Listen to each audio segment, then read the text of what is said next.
What is up? And I cannot stress this enough, my gamers. Today, we are back with another video. We're doing a really fun video, but first, I gotta address the video quality.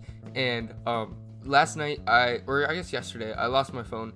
I was riding my bike on the trail. I'll give the full story at the end of the video because it's a really entertaining story. But today, we're doing 5 high quality things that I own that I love. These are going to be the type of things that you spend more for, but it should last for the rest of your life. That's kind of like the theme of this episode. I'm kind of following the Iron Snails video, which I'll link up here somewhere, where he did 10, but I only got 5 because I don't have as much money as he does. Now, the first one is my pen. This is the Parker Jotter. I'll put a higher quality picture because this looks really bad. But this is the Parker Jotter pen. Their name is Chris. They are androgynous. Do not misgender my pen. And I use this for all my schoolwork. I do math homework and everything in this. It's nice just to have one pen. It's got really easily swappable ink cartridges. I've got kind of a crappy ballpoint in there right now, but it works fine.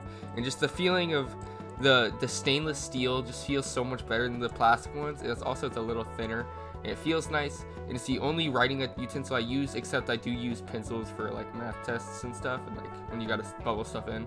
But other than that, I'm always on the pen and I love my pen. So if you know someone who does a lot of writing or something, this thing was $15. It's such a huge jump up from, like, I've got one right here. These cheap plastic pens, they write nice, but they just feel terrible. This rubber is like super like cheap, and you can see I bent this because I was bored.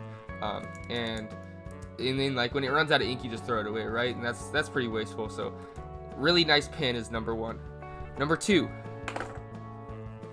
it's a knife. So this is the ECE Izula 2. And I love it when they put focus please. When they put serial numbers on things. This is 90,750. So they sold a lot of these things. But it's a really, really nice, there's the name. Really, really nice, like tiny little camping knife. I use it for bike packing. Whenever I'm bike packing, I'll have this back on my hip. It looks pretty intimidating in this like big ass sheath, but really what it's for is opening packages mainly. Like if I get jumped on by a dog, maybe. I've heard stories of people winning fights with bears with knives. Obviously, God forbid anything ever happened, but a little bit security when you're out in the woods alone, and useful for opening packages. And it's really nice steel. It's got this carbon coating. It's not super sharp right now because I kind of beat on this knife, and you can remove these scales and make it even lighter. It looks pretty cool skeletonized, but really nice knives. And the thing about knives too is, if you know someone who just likes tools, getting them a really nice pocket knife will work. This is not an example of a really nice pocket knife. This is a really crappy knife, and you can tell because that flex. And the thing about crappy knives is you can really feel it, and there's something about a really nice knife that gives you what I like to call, the first time I heard this phrase was from Wrangler Star, and it's called the fizz. And I don't really agree with Wrangler Star on most things, but I do agree with him on that, because when you get something really nice, this thing was about $100 by the way, and you feel that it's nice, and that cold steel and everything's just reliable. You know it won't break. You get that little feeling in your stomach that Wrangler Star calls the fizz, and I do too. And a lot of items on this list, all of the items on this list actually give me the fizz. So next up, number 3, bike tools. It's my Junior bike tool kit. I did a whole review on it, which I'll put right here as well. These are just the pliers, my favorite part. A little pair of linemen's, got the cutters, got the round grip place. It's just the feeling of nice tools is just amazing. You can feel these things just fall open. They are a little sticky on the very outside, but that doesn't even matter. You can see how smooth, and there's not a lick of wobble. These are European tools. I'm sure you can get the same from America, and honestly probably from Japan too, or not Japan, anywhere in the world. But just Unier makes super nice bike tools. And again, I got that whole review on the whole $800 toolkit that I love. This is just the pliers though. Okay, number 4 I'm actually wearing right now, and it's my headphones. These are the WH-1000XM5s. Good job Sony on naming these. I heard of these through the Dank Pods channel. I'll link to his channel up here. A lot of links in this video. But these, I love these headphones. Right now I'm using them wired to my computer. They do come with a little aux cord and everything. They're pretty expensive. I think MSRP is like $300 or $400, but they're top of the line, like ultra top quality. If you have an Apple phone, first of all, fuck you. Second of all, they're completely competitive with the AirPods Max. If you have to have metal, these are made of plastic, but it's really nice, like rubberized plastic almost. Not all plastics are the same. And then this is like plush and pretty comfortable, even though it is really thin. It's pretty comfortable on my head. I can wear this for pretty like several hours before it gets uncomfortable, which is pretty good because I've got a pretty sensitive head. But if you're looking for the most premium Bluetooth headphones that you can buy, then these are awesome. Super good, like amazing noise canceling. You can wire them up to your computer as I'm using them right now. Really comfortable, and I think they look pretty good. They make other colors too. Yeah, so that's number 4, the WH-1000XM5s. Jesus Christ, Sony. Now number 5 is my favorite on the list. It's my wallet. I took all the cards out, but you can see it's this is a Mitchell Leather Co. money clip wallet. I can't remember exactly which leather it is, but it's like glossy black pretty much. And it's just, if you don't own something that's really nice leather, you should. And this is one, it's really slim, and I love it because it molds to your cards. There's no cards in it right now, and it's just a soft wallet, right? You can see exactly where those cards went.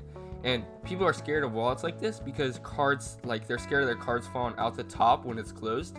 But the thing about the leather is you can see it forms this lip right here along with the stitching to where your cards actually can't fall out of there. And leather is that perfect, I think in terms of wallet texture, it's that perfect medium between sliding in and out of your pocket and gripping well enough to where it won't fall out. I've ridden a lot of bike miles with this not falling out of my pocket. When I lost my phone recently, this stayed in my pocket when my phone slid out because my phone doesn't have a case on it, but whatever, that's a story for a different day.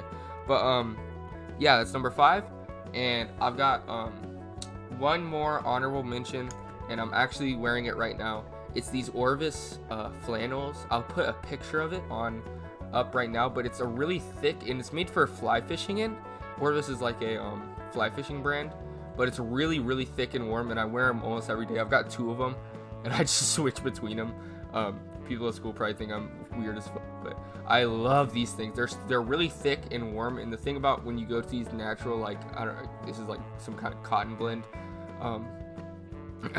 they breathe really well, way better than synthetic or like any kind of windbreaker material, and it's just really, it's like the most comfortable clothing items I wear. So these Orvis flannels are amazing. I don't know what the price is on them. I'll put it on screen, but yeah.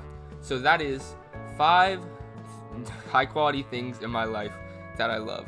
Now I'll tell the story of my phone. So I was riding at a local trail system, and I had music in, and my music cuts out. And I think, oh, I must have dropped my phone. So I go and I walk back with my bike, and I'm not seeing my phone. And I walk back, and I'm kind of walking back and forth in this trail area. My mom pulls up.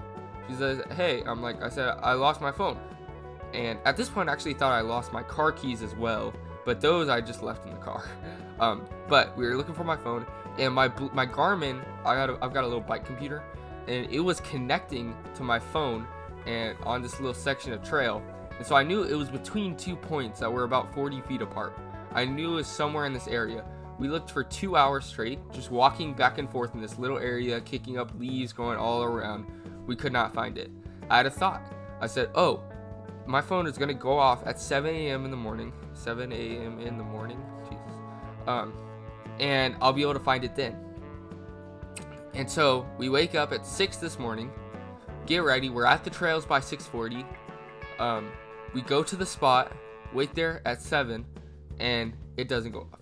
So condensation or something must have gotten it. But the phone that's filmed all the videos is gone now, which is kind of sad because I had like half of a video filmed on it, and that's gone too. But yeah, so it just never went off. And then I had to take an exam this morning. I had a calc exam, which went fine. But yeah, that's why my phone is gone. And that's why the quality is so bad for this video. But anyways, thank you guys so much for watching this video. If you liked it, like it. If you subscribed it, subscribe it. And I'll see you guys next time. Bye.